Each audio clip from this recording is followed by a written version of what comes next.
These conventions, two of America's most eloquent and most decided commentators have joined us this year. They are Gore Vidal, a former Democratic candidate for Congress, but better known as an author of, among many other things, a play about a political convention, and William F. Buckley, Jr., a former conservative candidate for the mayor of New York, but better known as a columnist, commentator, and editor of the National Review. Mr. Buckley, who of the potential candidates do you think is, if I may steal a title from Mr. Vidal, the best man? Oh, I'm not prepared to say. I think that several of them are highly qualified to be a good president. I think what you really mean to ask me, but are too shy, is who do I like most? To which my answer is that as a conservative, I am very much fetched by the programs of Mr. Reagan and also of Mr. Nixon. I think that Mr. Nixon has convinced the majority of the delegates that he is the best man in the light of his experience, given also the fact that his experience coincides with his commitment to a series of policies which they endorse. Can Mr. Vidal assess those candidates for us? What do you think of them? Well, I would come, I think, to a very different point of view. To me, none of them is really the best man, with the possible exception of Nelson Rockefeller. I cannot possibly imagine Richard Nixon as the President of the United States. I think he is essentially the hollow man that we always discussed. I think we're living in revolutionary times in which new programs are needed, and that you're going to need somebody who can really, the young people in the country, the Negroes, the ghettos, the poor, are angry, restless. This is a terrible time, and here you have a man who, when he was in Congress, he voted against public housing, against slum clearance, against rent control, against farm housing, against extending the minimum wage. He was against, rather dubious about the 1954 Supreme Court decision bill. He said, I'm opposed to pensions in any form as it makes loafing more attractive than working. And now today he offers us a program for the ghettos, which he's made much of. And what is it? Well, he's going to give tax cuts to private businesses that go into the ghetto and to help the Negroes. Now, in actual fact, private business is set up to make private profits. There's nothing wrong with that, but it's not in the business of philanthropy.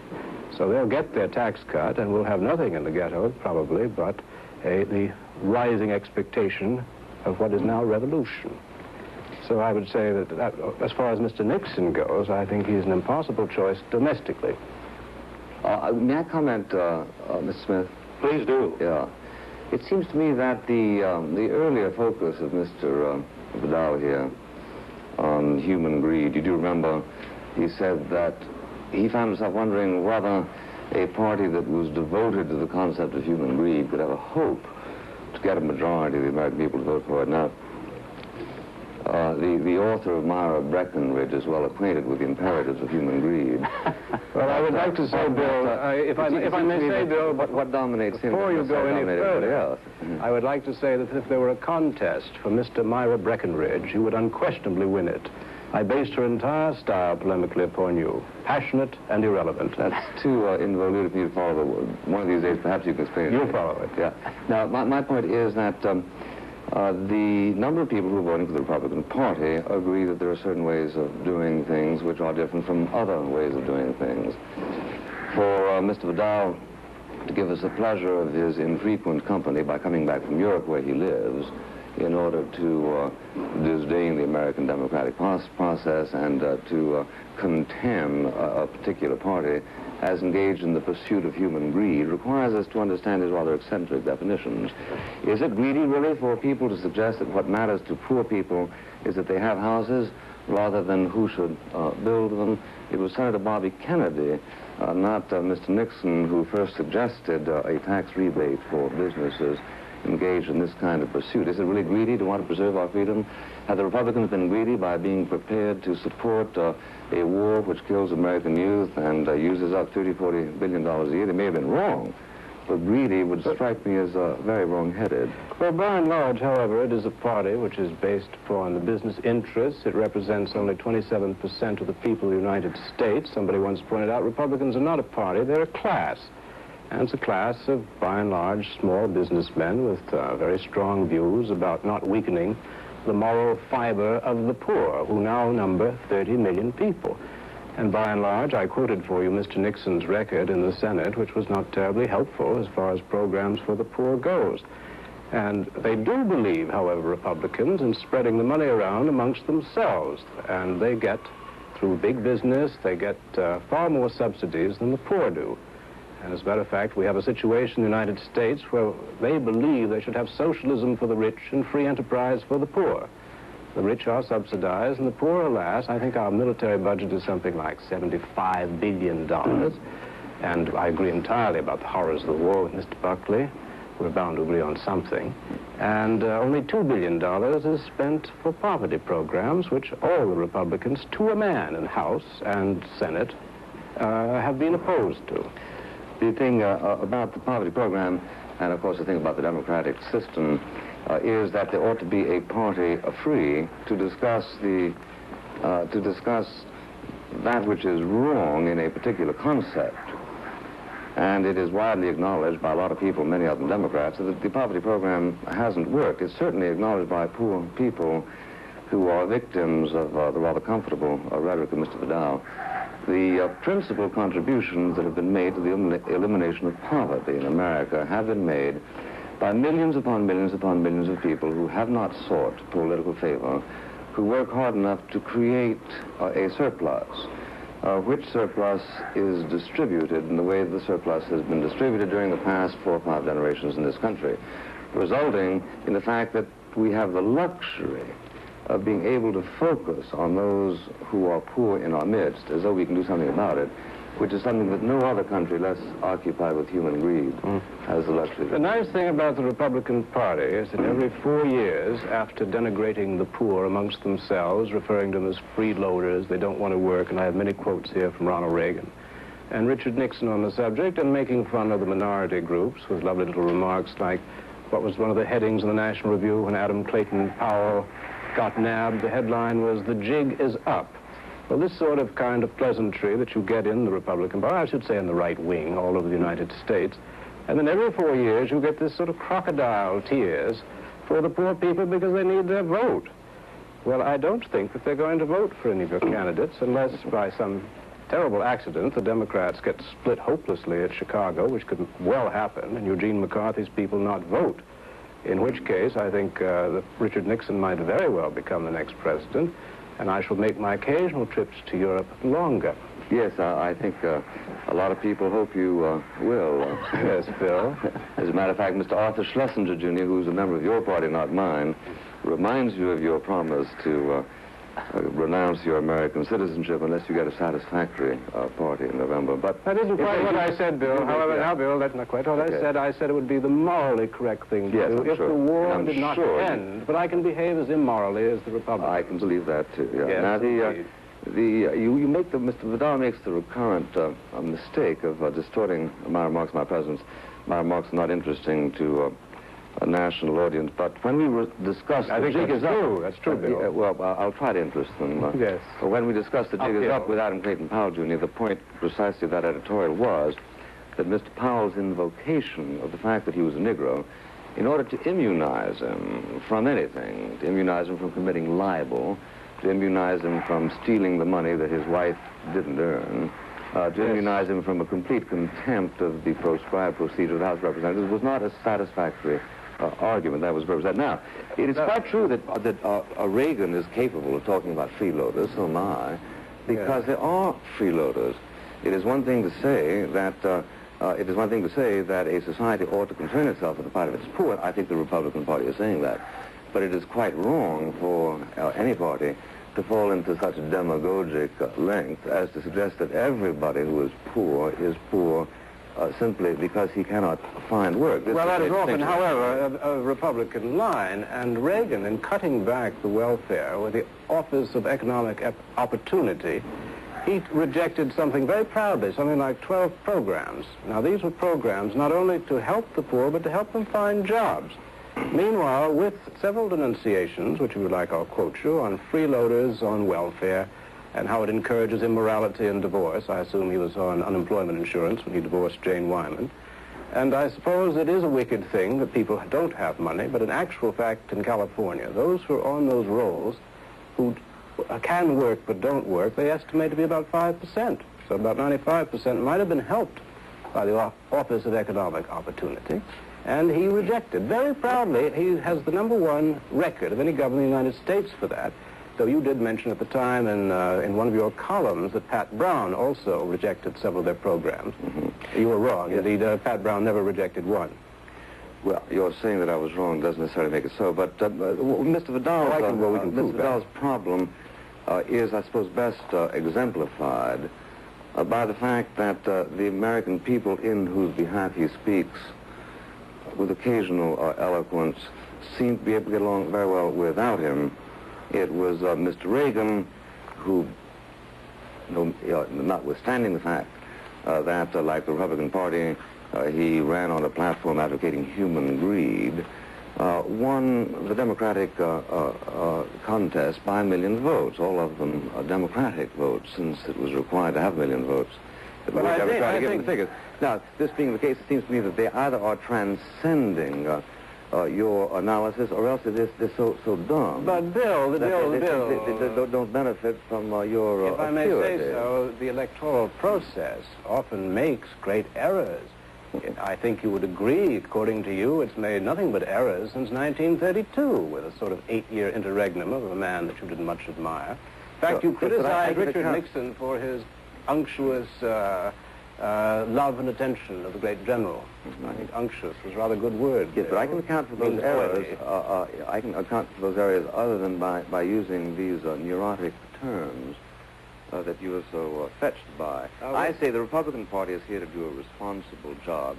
To suggest that they're here simply as an instrument for the exploitation of the people is to engage in a diseased kind of analysis, which increasingly Mr. Vidal finds to his liking. But fortunately, it's not a national concern. Perhaps the Republican Party should have a platform on how to deal with Vidal. If absolutely necessary, I will write it for them. But meanwhile, I wonder what they're going to do with Reagan. I'd be very, very nervous. You have written lately of your intimacy with Reagan and with Nixon, and that you've discussed the Vietnam War with them, and that you are satisfied with their positions. Since you're in favor of the invasion of Cuba, since you're in favor of bombing the nuclear potentiality of China, since you're in favor of nuclear bombing of North Vietnam, I'd be very worried about your kind of odd neurosis. Your like neurosis being a friend of anybody who might be a president. I would be if I were one of the candidates, I would say, Bill Buckley, don't stay home. I would be very worried, too, if you had such a grand guignol view of what it was that I've advocated. I've never advocated the nuclear bombing of North Vietnam. You have. I'll give you time and place if it amuses you. Well, you won't. I will. Because I know why. The nuclear bombing of Red China struck me as it struck John F. Kennedy as a viable proposal in midsummer of 1963. I advocated the liberation of Cuba at the same time that Mr. Kennedy ordered the liberation of Cuba. You were in favor, Bill, if we don't mind. No, wait a minute, don't duck away from the record. You said we should enforce the Monroe Doctrine and invade Cuba, the sooner the better, in your little magazine whose name will not pass my lips, April 1965. You favored bombing Red China's nuclear production facilities the 17th of September, 1965 in Life magazine. And you suggested the atom bombing of the north of Vietnam in your little magazine, which I do not read, but I'm told about, the 23rd of February, 1968. So you're very hawkish. And now, if both Nixon and Reagan are listening to you, I'm very worried for the country. Now, it seems to me that the Republican Party has shown a record of greater sobriety than Mr. Vidal, who boasts of not reading something which he is prepared to misquote in the presence of the person who edits it. Now, Bill Buckley, if the quotation is exact... We know that your tendency is to be feline, Mr. Vidal, but just relax for a moment and take it very simply on this. I have not advocated, I'm not horrified at the prospect. Well, I just quoted who you said these things and where. Now, are you saying you didn't say I am saying that I didn't say that your misquotation... Tune in this time tomorrow night, and we will have further evidence of Bill Buckley, cold warrior turned hot. That's right, and about the human greed of everybody in the world except yourself. And then tomorrow I'll say what Mr. Vidal thinks about the Kennedys. Good night, and let me tell you... Excuse me, gentlemen. It's been very enjoyable hearing you articulate 2 points of view that will be heard in 2 conventions in this month. Thank you very much indeed. I think I detected some unfinished lines of thought. We'll have time to follow them through tomorrow and tomorrow. While we're waiting for balloting to begin, I'd like to call on our guest controversialists.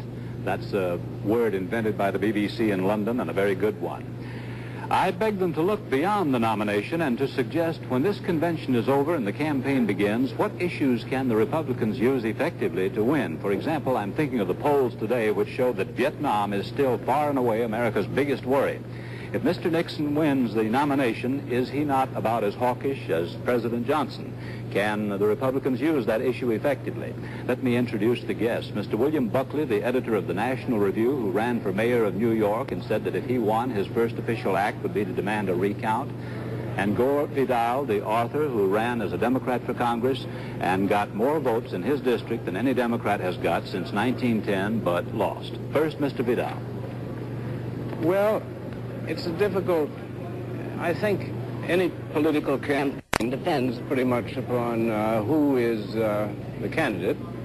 I think it's pretty plain tonight, unless there's some extraordinary surprise out here on the floor, that it's going to be Richard Nixon. And frankly, I'm sort of puzzled by the man. I mean, he's going to do something on the peace issue. I think he has moved his own position from extreme hawk to, I would say, rather moderate. He's made many sort of loose remarks today, talking about meet with, and we're going to sit down and have a conference. Very unlike the old Nixon. I think one of the things about his character, he once said something very interesting. He said, you know, the best example of a combination of idealist and practical politician is Theodore Roosevelt. When he wanted to get something done, he would compromise all over the place. And I suspect that really is the kind of candidate he will be. He will adjust himself to the issues, and who knows, he might even be, heaven help us, a good president, though I certainly doubt it. Mr. Buckley? Well, I think that Mr. Nixon recognizes that the Vietnam situation is in flux.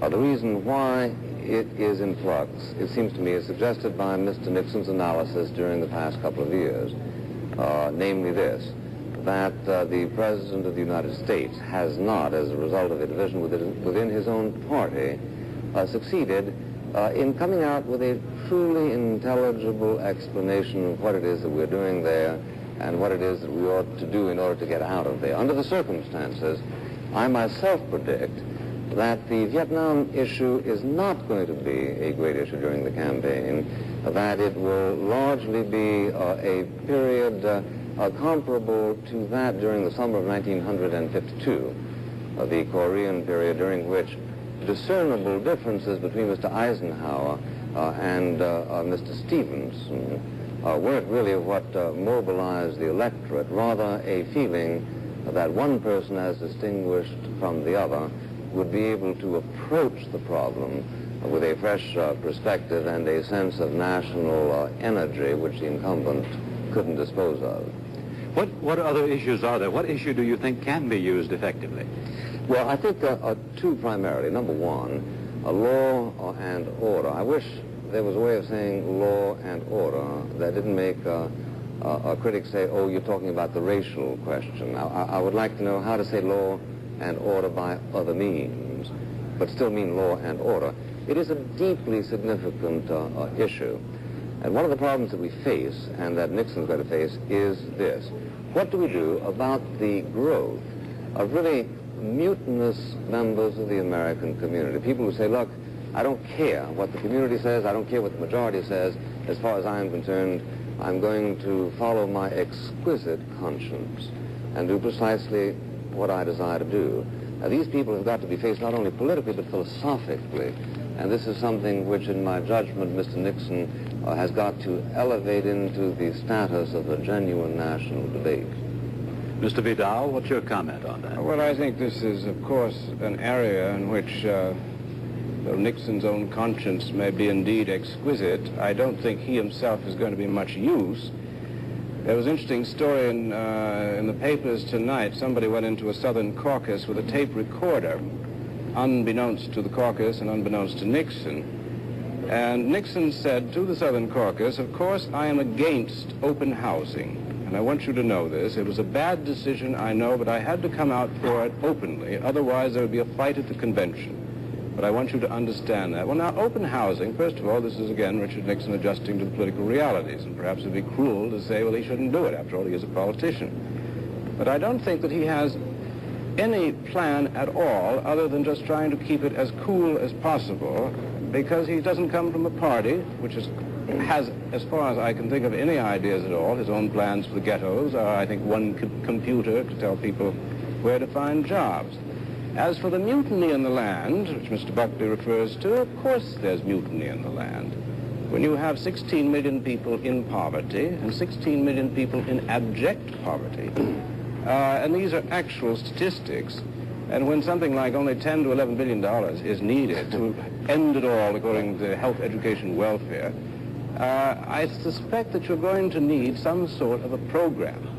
And this year, and this convention has been fascinating to me, because not only has there been no ideology, or what there is subliminal and done in code, but there have been basically no programs at all. So I must say about Mr. Nixon's campaign, I'm just curious. I don't know what he'll do.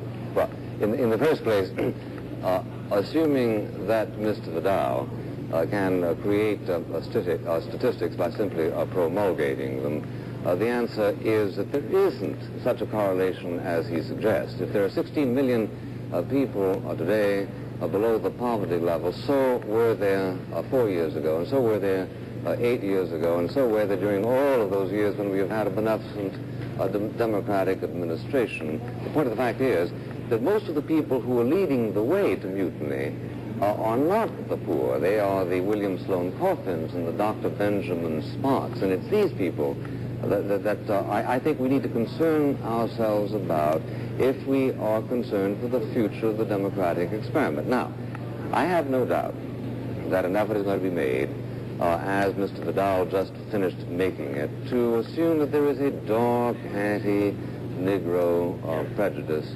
implicit in republicanism. It is an effort that has already been successfully made. Let me give you a very brief example.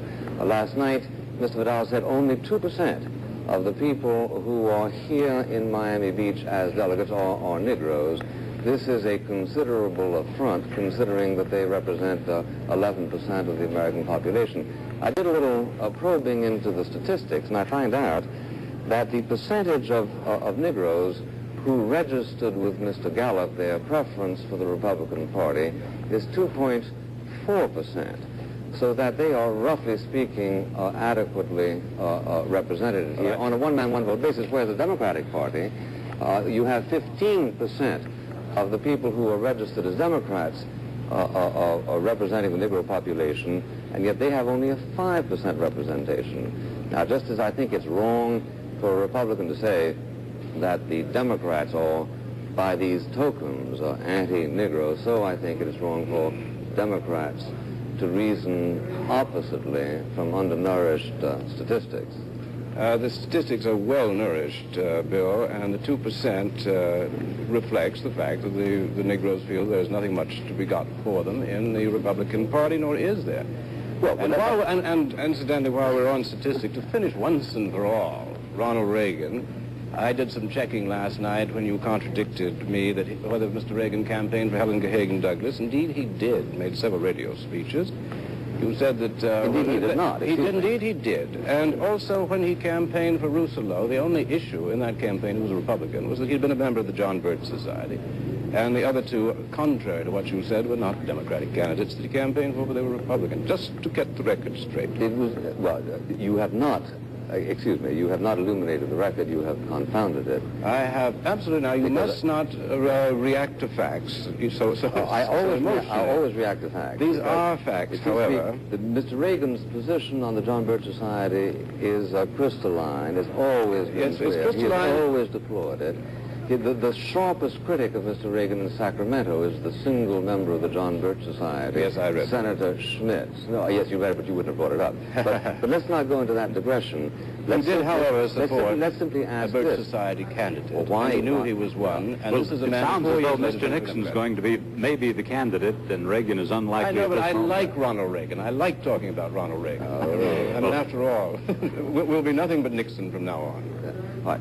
Now, what I was trying to say is very simply this, that it is unfortunately a part of the polemical resources of both parties to try to insinuate that the other party is unfeeling concerning something. My point is that the Republican Party has only had 7% of the Negro vote because the Democrats have succeeded in persuading the overwhelming majority of the Negroes that the Democratic Party shows them an avenue to real progress.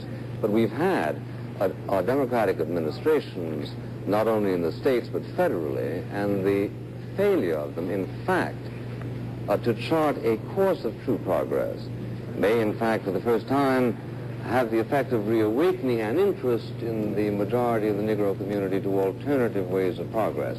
Now, those are extra political ways, the kind that Mr. Reagan is engaging in California. Very good, Bill, very good. I just sort of feel, I feel we're waffling now. I have a sense out there that there's a convention going on, and... Does that mean you don't know what to say?